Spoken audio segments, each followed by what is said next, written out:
আসলে সিলেটের পোলাগঞ্জ সাদা পাথরের সৌন্দর্য এটাই, সাদা পাথর আর স্বচ্ছ পানি, ঝর্ণা, স্বচ্ছ পানি আর পাথর, যেদিকেই তাকাবেন পাথর আর পানি, পাহাড়, চারিদিকে পাহাড়, স্বচ্ছ পানির পাথর পাহাড় মিলে সবকিছু একাকার। পর্যটকদের আগমন হচ্ছে, এখন সকাল 7:30 বাজে কেবল। এখানে দেখেন সবাই কিন্তু রেডি হচ্ছে গোসলের জন্য। আমি হেঁটে যাচ্ছি ভারতের সীমান্তবর্তী এলাকায় এবং বাংলাদেশের সীমান্তবর্তী এলাকায়। দেখেন সবাই কিন্তু এখানে গোসল করতেছে, গোসলের জন্য রেডি হচ্ছে, জার্জির পোশাক পরে গোসলের জন্য রেডি হচ্ছে। এবং এখানে শুধু পাথর আর পাথর, স্বচ্ছ পানি। দেখেন কত সুন্দর পানি, আসলে লাইভে প্রথম দেখতেছি। যারা দেখার জন্য আগ্রহ আছে অবশ্যই চলে আসবেন সিলেটের পোলাগঞ্জের সাদা পাথরে। আপনাদেরকে সবাইকে আমন্ত্রণ। আমি যাচ্ছি এখন বর্ডারের শেষ সীমান্তের প্রান্তে, মেঘালয় রাজ্যের কাছাকাছি, যেখানে ঝর্ণা বয়ে আসছে। আসলে সেখানে যাওয়া যায় না বর্ডার গার্ডের জন্য, তারপর আমি চেষ্টা করতেছি যাওয়ার জন্য, দেখি কতটুকু যেতে পারি। সেখানে হেঁটে হেঁটে যাচ্ছি। আসলে এই পানি দেখেন কত সুন্দর পানি, অমায়িক, কথায় অসাধারণ। যারা এখনো আসেননি সকলকে আসার জন্য বলতেছি, অবশ্যই এখানে আসবেন গোসলের প্রস্তুতির জন্য, গোসলের জন্য। এবং সাদা পানি দেখেন কত সুন্দর, স্বচ্ছ পানি।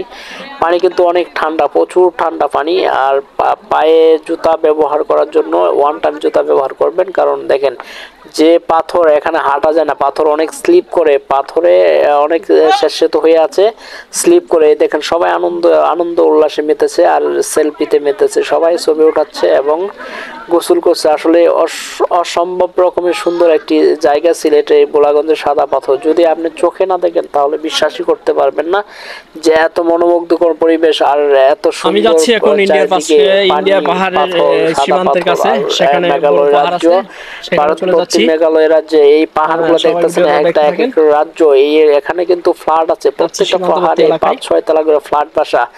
এখানে ভারতের উপজাতিরা বসবাস করে। অবশ্যই সুন্দর। দেখেন এই সেলফিতে ব্যস্ত সবাই সেলফিতে ব্যস্ত এবং ছবি ওঠাচ্ছে। কত সুন্দর পরিবেশ, আসলে মনোমুগ্ধকর পরিবেশ। স্বচ্ছ পানি, একদম ওয়াও, জাস্ট ওয়াও, অ্যামাজিং, সত্যি অ্যামাজিং। আসলে না দেখলে আপনি বিশ্বাস করতে পারবেন না। আপনাদের সকলকে আসার জন্য বিশেষভাবে বলা হচ্ছে। সিলেটের গোপালগঞ্জ জুড়ে যাবে সেই গানটার কথা মনে, সিলেটের সাদা পাথরে শহরে। তাই তো এলাম। দেখেন পানি কি পরিষ্কার, অসাম পানি। দেখেন সত্যি অসাধারণ, মনে হয় অসাধারণ। স্বচ্ছ, একদম স্বচ্ছ পানি আর পাথর, চারদিকে পাথর, পানি, পাথর। অবশ্যই আপনাকে আসার জন্য আমন্ত্রণ জানাচ্ছি। দেখেন সত্যি অসাধারণ, চারদিকে অসাধারণ, জাস্ট ওয়াও, সত্যি অসাধারণ। আসলে বলার মতো নয়, বলার মতো নয়। আমি যাচ্ছি মেঘালয় রাজ্যের সীমান্তবর্তী, যাচ্ছি ইন্ডিয়া এলাকায়, যেখানে কেউ যায় না। আমি একা পার্শ্ববর্তী এলাকায় যাচ্ছি। কতদূর পর্যন্ত যেতে পারে। আজকে শুক্রবার, অবশ্যই এখানে যারা আসতে চান অবশ্যই সকালে আসবেন। মানে এখানে প্রচুর পর্যটক থাকে, এখানে অনেক ভিড় থাকে, আর সে কোনো ধরনের মজা পাবেন না। এবং রোদ্রের তীব্রতা যদি একটু বেশি থাকে, পাথরগুলো অনেক পরিমাণ গরম থাকে, যার কারণে হাঁটাও যায় না। আর যে আসার সময় মরুভূমির মতন বালু পড়ে, সেখানে বালুগুলো অনেক গরম থাকে। সেই জন্য বলতে চাই সকাল আসবেন এবং জুতা ব্যবহারের জন্য জুতার প্রস্তুতি নিয়ে আসবেন, গোসলের প্রস্তুতি নিয়ে আসবেন। আমি যাচ্ছি একবারে মেঘালয় রাজ্যের শেষ সীমান্তে, বর্ডারের কাছাকাছি চলে যাচ্ছি আপনাদের কাছে, সেখানে নিয়ে যাচ্ছি। অবশ্যই আমার সাথে থাকবেন শেষ পর্যন্ত দেখার জন্য। আসলে অপরূপ পাহাড়ের যে কাছ থেকে পাহাড়ের অপরূপ দৃশ্য আপনাদেরকে দেখানোর জন্য চেষ্টা করবো। থ্যাংক ইউ সো মাচ সাথে থাকার জন্য। সাথে থাকবেন, চলেন এখন চলে যাচ্ছি আমরা পাহাড়ের শেষ সীমান্তে। সবাই আমার সাথে থাকবেন, দেখেন যাচ্ছি। আসলে এ শুধু পাহাড়, এই যে পাহাড়, এখানে বড় বড় বস্তা দিয়ে বাঁধ বাঁধা হয়েছে যাতে ভেঙে না যায়।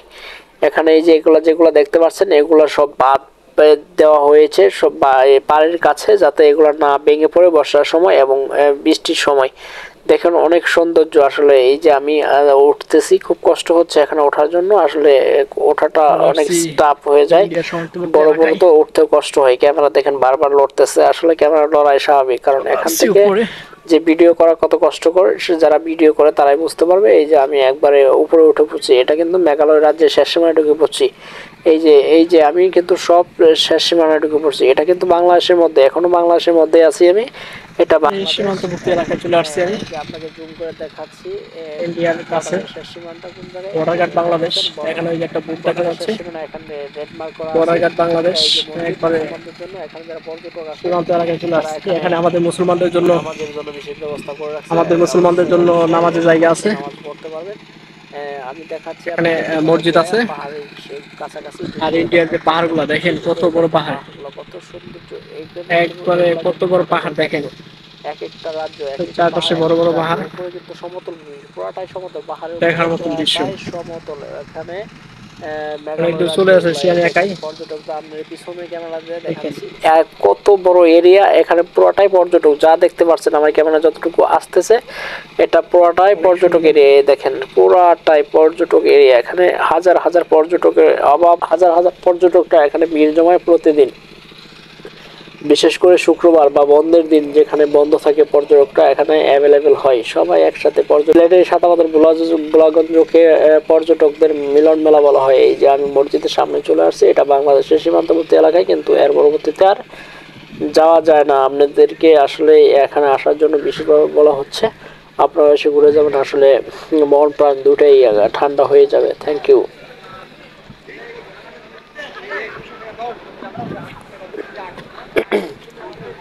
এই দেখেন পিছনে ক্যামেরাতে দেখাচ্ছি, আসলে পুরাটাই পর্যটন। আমি কত দূরে গেছি, প্রায় 3-4 কিলোমিটার দূরে কিন্তু আমি চলে আসছি। ওদের কাছ থেকে আমি 3-4 কিলোমিটার দূরে চলে আসছি, একবারে মেঘালয় রাজ্যের শেষ সীমানায়, বাংলাদেশের ভারতের সীমানার শেষ প্রান্তের দিকে। এখানে আর আগানো যায় না, বিজিবি ঝামেলা করবে, সেই জন্য আমি আর যাচ্ছি না। এখন নেমে আবার আমার গন্তব্যস্থলে চলে যাচ্ছি। অবশ্যই অবশ্যই আপনারা ঘুরে আসবেন। এই যে আমরা এখন চলে যাচ্ছি গন্তব্যের শেষ সীমানা দিকে।